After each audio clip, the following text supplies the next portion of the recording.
1969 Chevelle. It's a Malibu. It has a 502 big block. It has a 9-inch Ford rear end, fender gears, 400 turbo trans, Flowmaster 3-inch exhaust on it. It's set up for cruising. I like the old town. Enjoy coming out for all the car shows, and such a beautiful day. It's another excuse to drive the car.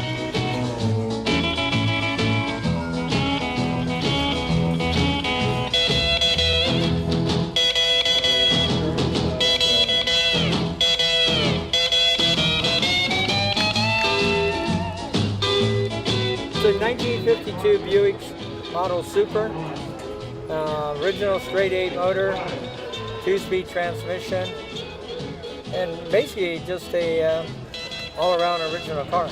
But other than that, it's a pretty basic 52 Buick from its day. You know, it brings a lot of attention, and it gives me great fulfillment that, you know, so many people recognize it. I'm just amazed at the amount of people that walk by and it stops them and has them look at the car. I do use it for shows, cruise nights, you know, gatherings. I try to get it out a couple of times a month. This is now my 3rd time to this show. And it's a nice little family venture. Quaint, 4 blocks of cars. You know, very nice to show it here.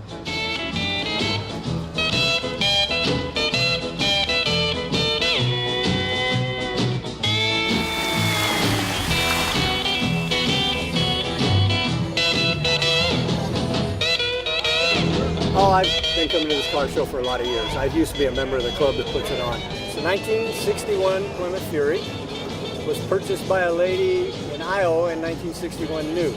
So I did the mechanical work that it needed to do and suspension work. There weren't very many of them sold. So if you get one of these cars, make sure you got all the parts and the trim. 61 has a 318 polyhead motor, push-button transmission. It has a steering wheel that's rectangular in shape, and for this car it was a $150 option. So I've got all the original paperwork on it, even the ad that he bought the car from. Wow.